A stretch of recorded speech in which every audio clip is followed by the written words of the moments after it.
ನಮಸ್ಕಾರ. ಕಳೆದ ತರಗತಿಯಲ್ಲಿ ನಾವು ಗುಣಿತಾಕ್ಷರಗಳ ಬಗ್ಗೆ ತಿಳ್ಕೊಂಡಿದ್ವಿ.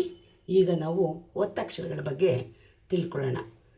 ಒತ್ತಕ್ಷರಗಳು, ಈ ಒತ್ತಕ್ಷರಗಳಿಗೆ ದ್ವಿತ್ವಾಕ್ಷರಗಳು ಹಾಗೂ ಸಂಯುಕ್ತಾಕ್ಷರಗಳು ಅಂತಲೂ ಕರಿತೀವಿ. ಎರಡು ಅಥವಾ ಎರಡಕ್ಕಿಂತ ಹೆಚ್ಚು ವ್ಯಂಜನಗಳಿಗೆ ಒಂದು ಸ್ವರ ಸೇರಿದರೆ ಅದು ಒತ್ತಕ್ಷರ. ಅಂದರೆ ಈಗ ಇಲ್ಲಿ ನೋಡಿ, ಕಾವ್ಯ ಅಂತ ಬರ್ತೀನಿ ನಾನು. ಕ ಪ್ಲಸ್ ಆ ಕಾ. ಇಲ್ಲಿ ಒಂದು ವ್ಯಂಜನ ಇದೆ, ಒಂದು ಸ್ವರ ಇದೆ, ಇದು ಗುಣಿತಾಕ್ಷರ. ಅದೇ ನಾವು ವ್ಯ ಅಂತ ಅಂದಾಗ ವ ಪ್ಲಸ್ ಯ ಪ್ಲಸ್ ಅ ಇದೆ. ಇಲ್ಲಿ ಎರಡು ವ್ಯಂಜನಗಳಿದೆ, ಒಂದು ಸ್ವರ ಇದೆ, ಇದು ಒತ್ತಕ್ಷರ. ಹಾಗೆ ಇಲ್ಲಿ ನೋಡಿ, ಅಮ್ಮ ಅಂತಿದೆ. ಆ ಅನ್ನೋದು ಸ್ವರ, ಇಲ್ಲಿ ಯಾವುದೇ ವ್ಯಂಜನ ಸೇರಿಲ್ಲ.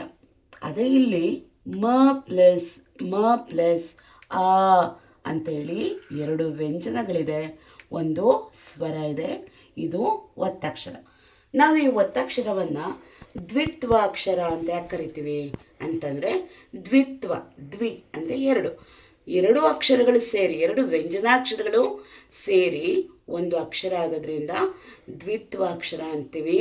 ಸಂಯುಕ್ತಾಕ್ಷರ ಅಂದರೆ ಎರಡಕ್ಕಿಂತ ಹೆಚ್ಚು ವ್ಯಂಜನಗಳು ಸೇರಿ ಆಗುವುದನ್ನು ಸಂಯುಕ್ತಾಕ್ಷರ ಅಂತ ಕರಿತೀವಿ.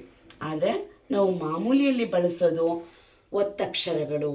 ನಾವು ಸಾಮಾನ್ಯವಾಗಿ ಎಲ್ಲರೂ ಒತ್ತಕ್ಷರ ಅಂತ ಮಾತ್ರ ಬಳಸ್ತೀವಿ. ಅದಕ್ಕೆ ನಾವು ದ್ವಿತ್ವಾಕ್ಷರ ಹಾಗೂ ಸಂಯುಕ್ತಾಕ್ಷರ ಅಂತಲೂ ಕರಿತೀವಿ.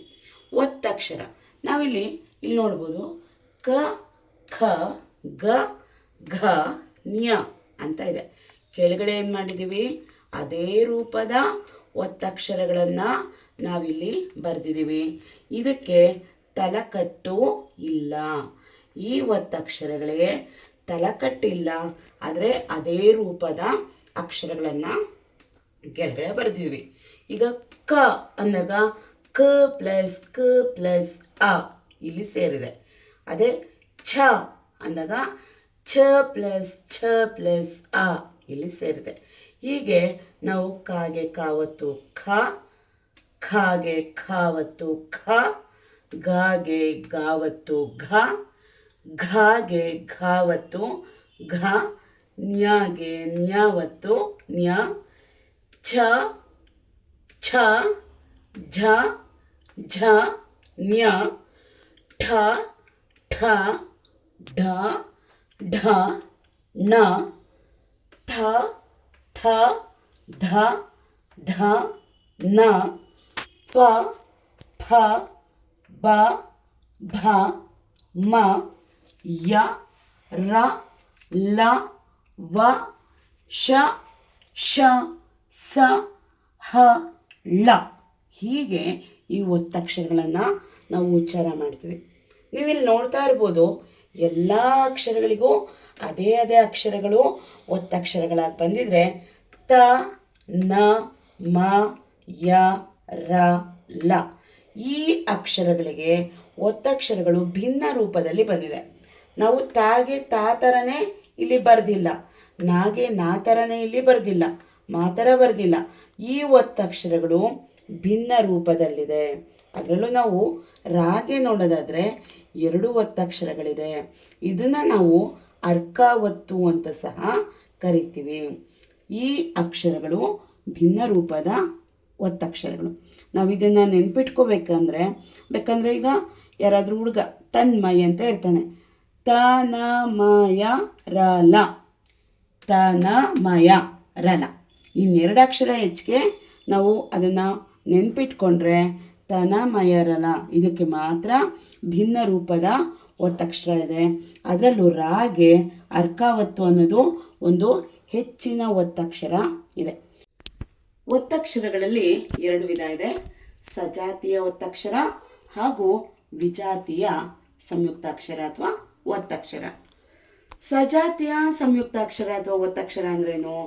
ಒಂದು ವ್ಯಂಜನಕ್ಕೆ ಅದೇ ವ್ಯಂಜನ ಬಂದು ಅದಕ್ಕೆ ಸ್ವರ ಸೇರಿದರೆ ಅದು ಸಜಾತಿಯ ಸಂಯುಕ್ತಾಕ್ಷರ.